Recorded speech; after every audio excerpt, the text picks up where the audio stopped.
Puxa o paletó.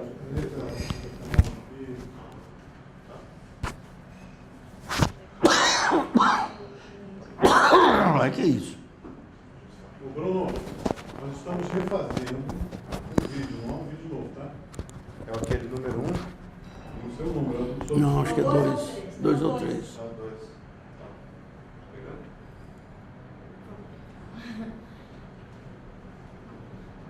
Foi no começo da gravação. Vamos lá. Só um pouquinho.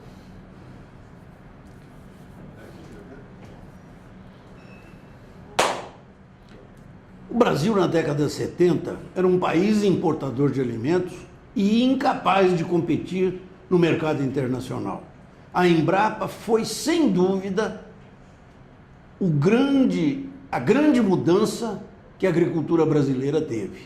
Através da busca da tecnologia e da capacidade competitiva, o Brasil se tornou um dos maiores produtores do mundo. Hoje, a agricultura brasileira ainda se encontra amarrada, porque ela não tem as medidas de política pública suficientes para atender a demanda de nossa agricultura, de nossa gigante agricultura.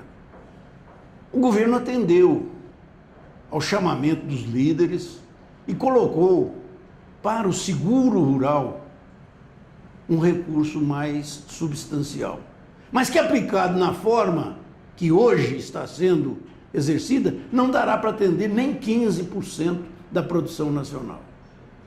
É por isso que, ao ouvirmos todos os segmentos das cadeias produtivas, chegamos à conclusão de que era possível fazer-se um encontro de forças, de interesses e de participação, uma integração na busca do segundo grande instrumento da agricultura brasileira. O seguro rural é hoje para a agricultura brasileira o que a Embrapa foi na década de 70. Bacana. Ficou? Legal. Como é que funciona lá fora? Pergunta é essa. É um cenário externo. O que você escreveu aqui? Eu tenho que botar lente, que eu estou ruim de...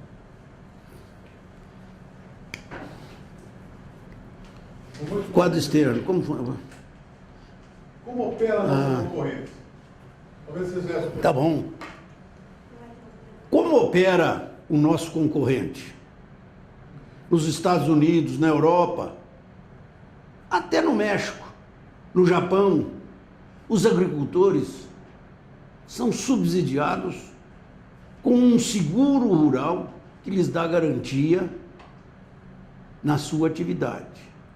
Não só o seguro rural, mas em alguns países ele já chegou no seguro de renda, que de fato se transformou quase num subsídio à agricultura daqueles países.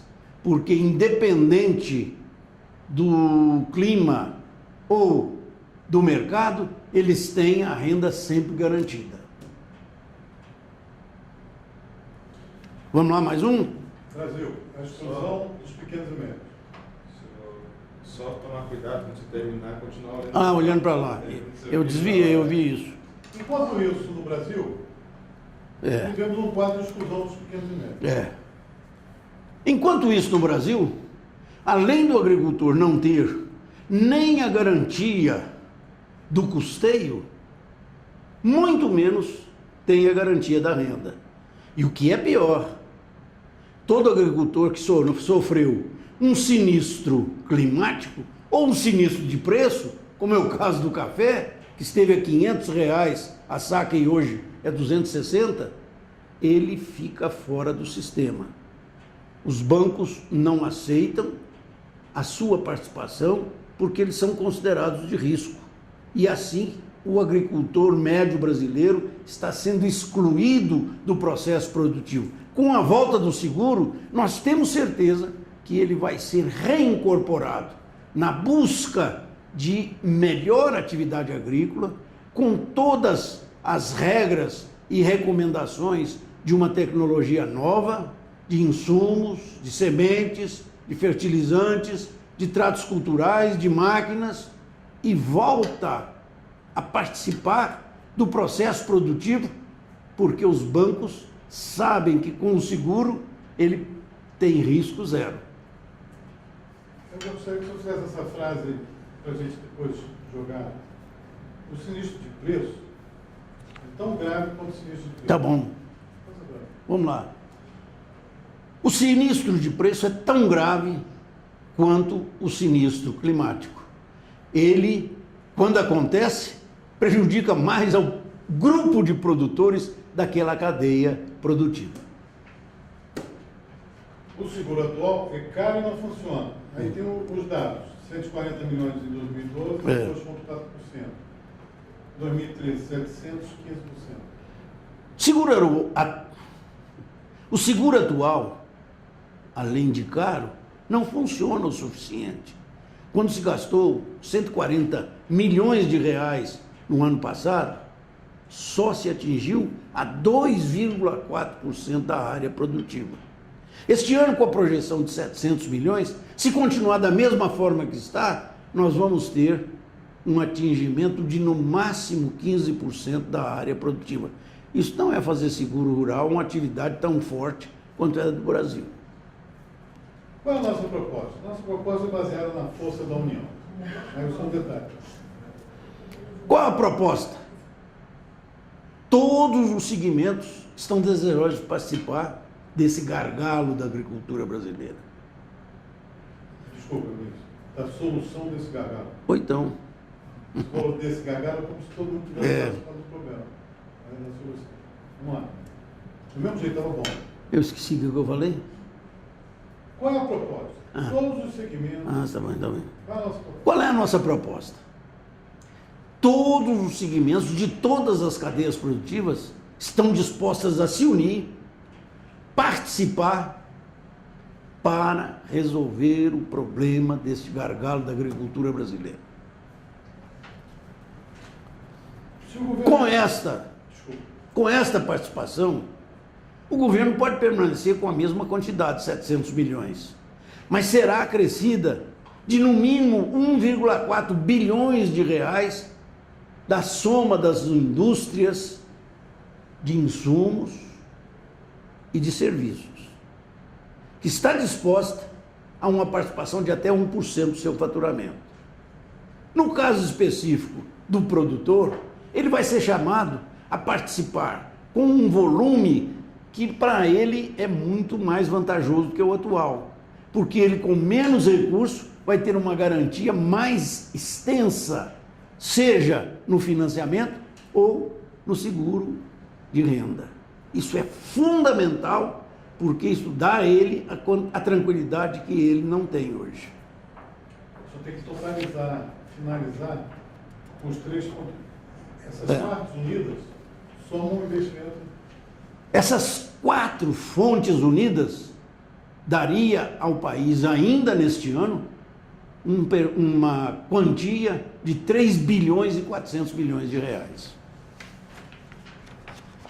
Dizer que é suficiente, né? 3 bilhões e 400 milhões de reais, suficientes à implantação de um seguro muito mais generalizado e universalizado. Vamos lá. Além disso, precisamos criar um fundo de catástrofe. Sim. Se o senhor puder dar o exemplo da Espanha, é muito legal, porque é uma coisa concreta. Além dessa proposta, pensa-se na criação de um fundo de catástrofe já previsto em lei no Brasil, mas não funcionando. Como funcionaria? Também num esforço coletivo. As seguradoras, ao publicarem no final do ano os seus balanços do seguro rural, depositariam no fundo 15% do seu lucro líquido. E o governo, em contraparte, depositaria quantia igual, formando em pouco tempo aquilo que nós mais precisamos, um fundo de catástrofe para baixar de forma racional o custo dos prêmios de seguro rural. O que mais? Gestão participativa. Isso é fundamental. O mais importante dessa proposta não são os valores, não são as perspectivas que temos. O mais importante é que será o primeiro e único país a implantar o seguro em bases empresariais competitivas. Por quê? Porque estamos pensando que se esses 4 atores vão participar concomitantemente do processo, eles terão de assumir a governabilidade e exercê-la na forma do mercado. Isso é fundamental. É o primeiro seguro no mundo em bases reais. Para fechar, hoje o produtor de médio porte, diante do risco, do sinistro, procura o socorro do Tesouro. Com essa proposta, eliminando o risco, os bancos é que vão procurar o agricultor. A concorrência é baratear o custo, você já falou. Com essa proposta, aquele médio produtor que está hoje relegado a uma situação de abandono, vai buscar no seguro rural a garantia do seu retorno ao processo produtivo.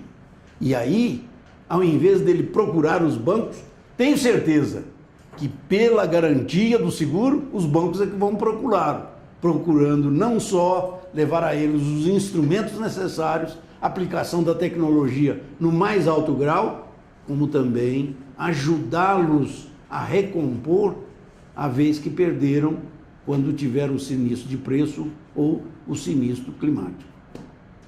10. Pronto? Olha, a editora aqui deu nota 10 para o senhor. Gostou? Agora precisa ver se funciona, né? Ah, você quer?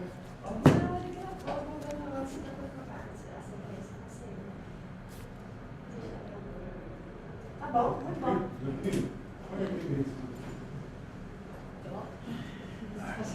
Até eu vou passar.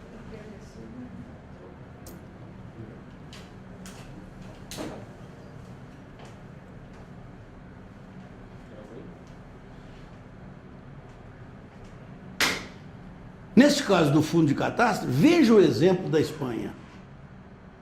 As seguradoras se cotizaram, participaram de parte do fundo e o governo os completou. E a Espanha tem hoje um dos seguros mais tranquilos que tem o mundo nos dias de hoje. Já repetido, fica o dois hoje. Está ótimo isso, mas eu lembro do seu exemplo da Espanha, que o senhor fez um comparativo com a maior seca que eles tiveram na história. Ah, isso eu sei. E que o fundo Mas aí nós vamos divergir. pagava a seca e ainda sobrava dinheiro. Lembra do final, vamos olhar.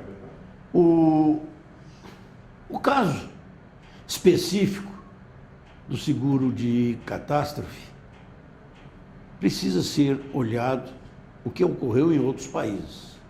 Como na Espanha. Em 1988, a Espanha teve um sinistro climático dos mais violentos. Quase quebrou o tesouro. O Ministério da Agricultura ficou sem um tostão para suas atividades normais, porque teve que canalizar todos os seus recursos para o fundo de catástrofe. Tomaram a decisão de fazer, por conta e risco das seguradoras e do governo, um novo fundo de catástrofe. As seguradoras, ao publicarem os seus balanços sobre o seguro rural, depositam no fundo de catástrofe parte dele. E o governo equaliza. Com isto, 8 anos depois, o fundo de catástrofe da Espanha era suficiente para pagar todo o sinistro que ocorresse nos níveis de 88, sem recorrer ao tesouro. Agora você já tem